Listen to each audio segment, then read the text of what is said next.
Hi everyone and welcome back to my channel, Nobody Asks Chris.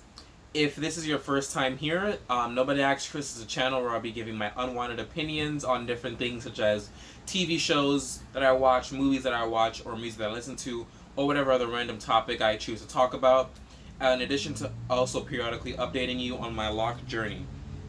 So today's video is going to be about Netflix's new movie, Work It, starring Sabrina Carpenter, Jordan Fisher, Liza Koshy, and Keenan Lonsdale. If you were here for my video 2 weeks ago where I talked about Netflix's tendency to cancel shows and movies after 3 to 4 seasons, you saw when I mentioned Work It and how it was a movie that was coming out and how, I was basically talking crap about it before even seeing it. I will admit that I enjoyed this movie and it was very entertaining. It wasn't anything extraordinary. I mean, it was a Netflix original, so it went basically with what I expected it went exactly how I expected it to go, but I enjoyed it a lot more than I thought I would. So the premise of Work It is basically this high school senior, Quinn Ackerman, really wants to get into Duke. Like, this is a school her dad went to. She grew up going to events at Duke. She feels like Duke is her second home. This is where she wants to go. It's Duke or bust. So she does all these things. She does AP, she plays the cello, she does student government, she volunteers, she's in AV club, she does everything that she can to be like an exceptional student for Duke. She gets to a Duke interview. Her interviewer basically tells her, like, you're boring. Like, I don't even know why you're here. You are the exact same applicant that I have, and there's nothing outstanding about you. So, Quinn is obviously defeated. She's like, wow, like, I thought I was, like, being special, but it turns out I'm just going with the flow. So then her Duke interviewer is like, wait, you go to that one school with the dance team known as the Thunderbirds, and the Thunderbirds, like, I don't know, like this famous group. They didn't mention if they were like world renowned, like nationwide renowned, county renowned. They didn't say like the volume, the what's the word I'm looking for? They didn't say. Anyway, they didn't say how popular they were, and the magnitude. That's the word. They didn't say the magnitude of their popularity. They're well known. They go to this every year. The Thunderbirds make it to this competition called the Work It competition, and they win. And then so the interviewer is like, oh, you go to that one school. And then Quinn, bright idea, light bulb alert, she says, I do, and I am on the dance team. And then the interviewer is like, oh wow, like, now you're interesting all of a sudden. Like, no one here this week is on a dance team, and that shows you have hard work, dedication, grit, coordination, all of that goes with being on a dance team. So then the interviewer is like, I'll see you at the Work It competition next semester, and if you impress me, we'll talk about you getting into Duke. And then Quinn leaves the interview like, well, what am I going to do now? I mean, I lied and told her I was on this dance team. I guess I got to join. Luckily, Quinn's friend, Jazz, her best friend, is on said dance team. So she has, and the team has auditions in 2 weeks. So she has Jazz try to teach her how to dance. And at first I was like, teach you how to dance? Like, what do you mean? But like, watching it, obviously this is the character. I know Sabrina Carpenter has like a musical career, so she has like some kind of dance talent. I don't know what it is, but like, I assume she does. But like, the character Quinn herself is like, it's so painful to watch her try to dance. There's no rhythm, no coordination. There's no nothing. And obviously this is on purpose to show her metamorphosis. But like, watching it and knowing that doesn't make it any less painful to watch her try to dance. So you have her friend who has 2 weeks to teach this uncoordinated robot how to dance, and by the time the audition comes for the Thunderbirds, she's better. She still is not great, but she's better. And then so the captain of the Thunderbirds is like this guy he goes by Juilliard because that's where he wants to go to school, which I think was pretty funny. He wants everyone to call him Juilliard, and he's obviously supposed to be the mean girl of the movie. Like, you're supposed to like dislike him. He's the Regina George. But honestly, I thoroughly enjoy all of Juilliard's scenes. I enjoyed he's played by Keenan Lonsdale, and I enjoyed his character a lot. I mean, there were like a few times where what he did was like immoral, and I was like, that's not okay, that's not cool. But overall, like, the Netflix writers, I don't know, they didn't sell me on how much of a bad person or how much I should dislike Juilliard, because I genuinely liked him.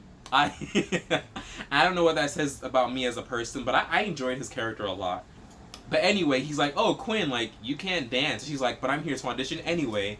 So then he's like, okay, you're up first. And honestly, Juilliard set her up, like, bad. Like, I'm not a dancer, so I don't know exactly how auditions work. But from, like, movies and shows and stuff, from what I've seen, like, choreographers at least, like, during auditions, like, they'll give you the steps and they'll practice with you for a bit and then say, okay, show me what you got.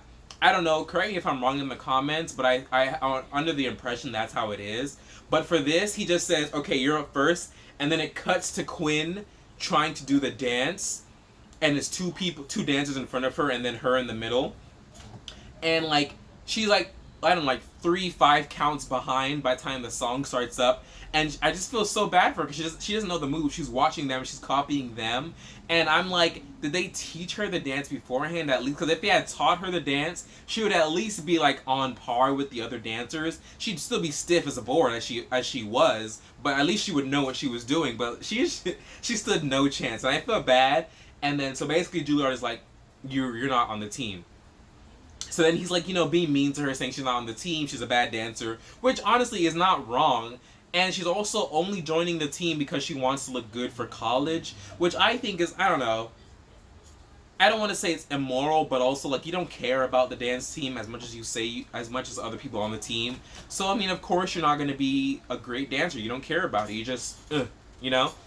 So, yeah. So then Jazz is in the audience, and then Quinn is like, okay, I'm going to start my own dance team then, and we're going to win the working competition. And then she's like, and Jazz will be my captain. Which I think that part of and she convinces her friend to quit the Thunderbirds. Keep in mind, this is a very popular team, to come with Quinn to start her own dance team, and Quinn cannot dance. And the working competition is known for scouts for dance schools coming, and they're both seniors. Quinn is doing this for Duke. And then Jazz is doing this for her dance school. I think it's called the New York Dance Academy. She wants to get into. I don't know if that's a real school in real life, but I know, like, in the movie, it's called the New York Dance Academy. And so a lot is riding on Jazz being scouted by this academy and being accepted or offered a position at the school. So she quits the Thunderbirds and goes with her friends, which I think, honestly, I wouldn't have. Jazz is a better friend than me, because I honestly would have been like, no, like, this is something that I have worked my entire life for, that I've wanted my entire life, and this is one of the only ways for me to get it. I understand what you're going through, but you're gonna do that without me, and that would have been it. But, you know, Jazz, she's a good friend. She went with her. They started this dance team.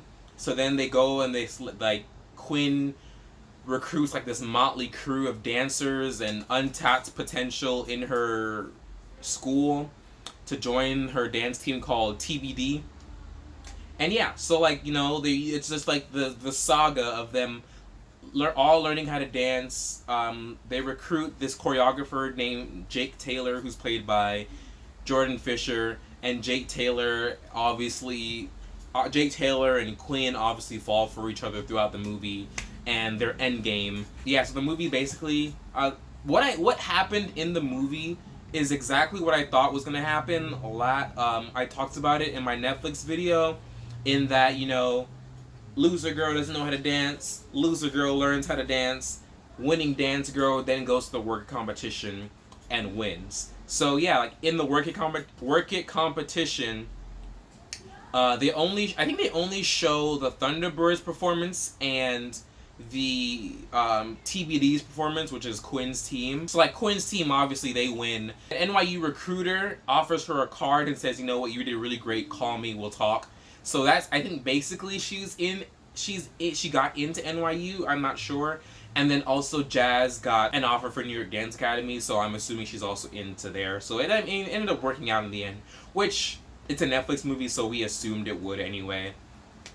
But yeah, like, Quinn's team wins, and honestly, I don't think Quinn's team should have won, and it's not because they couldn't dance or anything, and it's also not because I thought the Thunderbirds should have won, because I also honestly don't think they should have won either. The Thunderbirds got like a 9 on their performance, and so the Thunderbirds performance was good. It was okay, but seeing the dances that were made and choreographed throughout the movie leading up to this, I think the Thunderbirds left a lot to be desired. It was very theatric. I'll give it that. It was good. Juilliard comes down on, like, the wires. He like floats down in the opening of the routine, and he has like these feathers and everything, and like it's like bold lighting. It's theatrics. There's pyrotechnics. There's a lot, and it reminded me a lot of like I don't know if y'all watch Glee, but what is it called, like hairography or something like that, where like they rely too much on the theatrics of it as opposed to the actual routine. And I feel like that's what happened with the Thunderbirds' final performance, was that a lot of it was theatrics and wow special effects, and the dance routine was like pretty average. So I don't think it should have gotten a 9. If 10 is the highest score, I think it should have got like a 7, like maybe a high 7, low 8, because it was okay. And from the Thunderbirds routines that I saw throughout the movie, they've definitely done better. Maybe they did that, the choreographers for the movies did that on purpose, so we could be like, oh yeah, they didn't deserve to win. Maybe that was on purpose. They're trying to, like, get us to think that. But then also, Quinn's team shouldn't have won. She got like a 9.2, 9.3. That wasn't a 9.2, 9.3. First of all, her dance was long. I don't know, because Juilliard's team, I felt their routine was shorter than Quinn's team's routine. I don't know if it's because like Quinn's team had like 3 songs in the routine, like cut in and cut out and everything. Maybe it was that, like the illusion of it being longer. Maybe it's just because I got bored with the routine and it felt like longer. Maybe it was actually longer. I have no idea, but it felt longer and not in a good way. Can something feel long in a good way? I guess not, because if you really enjoy something, it's pretty short, right? But yeah, it felt long. They definitely improved, because in the beginning the team had like no coordination, no kind of togetherness at all. They just clashed, and then like the final performance, they worked together really well. But first of all, Quinn came late. She ran on stage in the middle of the performance. Deduction of points already. I don't care if that was like planned. That's tacky, unprofessional. In my humble opinion, like I said, I'm not a dancer, so like it's just me as a regular Joe Blow person. But like that, first of all, was like, as a judge, I would have been like, like minus points. And then the routine was pretty basic. I mean, I don't know, for Jake Taylor, who was like, they talked about Jake Taylor, he won the Work It competition 3 years in a row, and he's like this amazing choreographer, amazing dancer. I expected a lot more. It was a good routine. I just don't think it was one worthy of winning this competition, which people talked about for the entire movie. It was like the magna cum laude of dance competitions, and honestly it was like okay. They didn't show us any other routines, so maybe the other routines besides the Thunderbirds and Quinn's teams like was absolute garbage, and maybe that's why they won. Like honestly, they didn't deserve to win, and I will die on that hill, because it's just that. Quinn's character is boring as dirt, like, and I understand that maybe on purpose, especially in the beginning, because she's just like this boring, predictable person. She does AP, cello, AV, volunteers, at a shelter, student government. She listens to TED Talks in the morning. Like, if you listen to TED Talks in the morning, like, no offense to you, power to your brain and everything, but I can't start the day without listening to music. And the fact that it took her half a movie to start listening to music in the morning is kind of weird. Like, it's weird. Like, why don't you listen to music in the morning? That, like, music gets me pumped up in the day and ready for the day, and you don't do that already? Someone had to tell you to listen to music? That's just weird. So not only that, not even that she's boring, it's kind of weird in that sense. But then the thing is, like, even after she gets this passion for dancing and learning how to dance, she's still boring. Like, her whole personality is Duke still.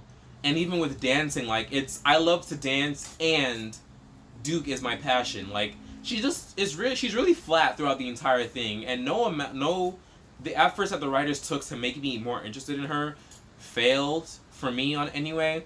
I think the side characters were much more interesting. Like, maybe that's why I liked Juilliard so much. He wasn't very complex, but I feel like I liked him a lot more. Jazz was more interesting. I feel like they also should have given the people on Quinn's dance crew a little bit more time to shine. Like, they had like their 5 seconds of personality, and even that's maybe being generous of how much personality each dance crew member got. But I wish I had known more about them. Maybe they didn't have enough time for it. Maybe they had to cut out scenes where they learned more about them. But and I know Quinn is like obviously the main character, and so majority of the movie is gonna be focused on her. But I wish we had gotten more of the dance crew. Maybe one thing that was hilarious though that I will give the writers credit for was the scene. So basically in the movie, to qualify for the work it competition, dance teams have to audition for preliminaries, and depending on their score, they'll get pushed through to the work it competition. So the audition for the preliminaries was hilarious, and the writers are amazing for that. So Quinn's team is the second to last team to perform for the preliminaries, and if they get a high enough score, if they score higher than the last team, they're in. If they score lower, the last team is in, and they won't make it to the work competition. So a lot is riding on Quinn getting to this competition because she told the admissions person, and now I'm going to start my own dance team, and we're going to be at the competition. It's a big factor on if she gets into Duke or not. So they perform, and it's okay. It's an improvement from the beginning of the movie where they were in the beginning, but Quinn is still objectively the worst dancer on the team. She knows the moves, but she's very stiff in her movements. And then so when they position the camera on her, it's just like, why are we looking at her when like literally everyone else on the team is doing better than her? Obviously, like it's about her, so I guess, but also she wasn't that great. And then so they finish their dance routine, and they're like, okay, if we get higher than the next team, then we're in. And within like 5 seconds of the next team's performance, you already know like this team is better than Quinn's team already. So then I'm like, wait, okay, so they're obviously better than them. So I hope the judges don't sit here and lie and say Quinn's team was better, because if we have the same sets of eyes, then we all know that Quinn's team was worse. But what makes this scene funny is that one of the dancers for this last team gets a boner mid-dance, and then so everyone at the auditions is looking at him and looking at it like, oh my gosh, like is this really? I'm even like, oh my gosh, like is this really happening? Like is this in the movie? And then so apparently one of the rules is that for male dancers to qualify for the working competition, they have to wear dance belts. And I'll put like a picture of a dance belt. It's like a diaper type thing to hold male dancers everything into place for them. So like had the male dancer been wearing one, then you wouldn't have been able to see him getting a boner and then like everyone's reactions. So then that's what got them disqualified. But it was like a hilarious scene, and I was like really laughing hard at it, like, because they could have went a lot of ways with it, as like like a lot of movies and shows like with like sports and competitions, they'll have the better team disqualified so the underdog team can get through. But like usually it's like, oh yeah, like that guy on the dance team was over the age limit, or that person was doing drugs on the team, or like something along those lines as to why they got disqualified. This, I've never seen anyone disqualified. I don't even know if that's like a dance belt is mandatory for real dance competitions, but like that was just like so funny. It's like such a funny take. I don't know who came up with that idea, who commissioned that, but honestly, kudos to you. It was hilarious. It was unexpected. That was like the highlight of the movie, honestly. Like overall, the characters were okay. Like it's a Netflix original, so I already don't expect like the best character development, the best plot development. Like it's a Netflix original. It's only like an hour and a half, an hour and 40 minutes. It's meant to like entertain you for a while, and then boom, you're done. And it did its purpose. I was entertained. It was good. Is it a must see? No. I think you'd be fine going your entire life without watching it. But if you do watch it, it is certainly entertaining. And the dance breaks throughout the movie are very good as well, minus the work it competition routines. The dances are really good and like really engaging, and like you're watching it and you're like, wow, like this is good. The soundtrack for the movie is also pretty good. Like the songs that play for the dances and also just throughout the movie are also very good. The acting, it's not Oscar nominated, but like the acting is also believable. It's good. Netflix is still not casting normal high schoolers as high schoolers. Like these are supposed to be seniors, and like I know for a fact like Keenan and Sabrina are like in their 20s. I assume Liza Koshy is in her 20s too. They're old. They're not seniors at all. They're old. They look young, but they're old. And obviously, like, you know, they're casting these well-known actors and actresses, so people are more engaged. Like, oh, I love Sabrina Carpenter. She has that cool song. I'm gonna tune in. Or I love Jordan Fisher or Liza Koshy or Keenan Lonsdale. Like, I'm gonna tune in. But you know, at some point, Netflix is gonna have to answer for its crimes for not casting actual high schoolers and casting these people who are not high schoolers as high schoolers. And yeah, we're gonna have to, Netflix, you're gonna have to pay for that one day, because the only time where they cast actual high school looking kids are when they're getting bullied. A show or movie, like the main character is supposed to be in high school, like they're in their 20s, maybe even 30s sometimes. Like, it's bad, like the main character is rarely ever the actual age, because they want the hot, the sexy, the unattainable beauty high schooler as the main character. And yeah, and like, so the only time in those movies where the person actually looks like a real high schooler with, like, you know, acne or whatever, or just like, you know, like not coming into their looks yet, they're still going through puberty, is when they're being bullied. So the conventionally attractive people who are way older than high schoolers are getting all this time to shine and everything. And when you say, hey, that looks like how I looked in high school, boom, shoved into a locker. I mean, not how I look, because there aren't any black people in in Netflix movies and shows, but that's a whole other thing.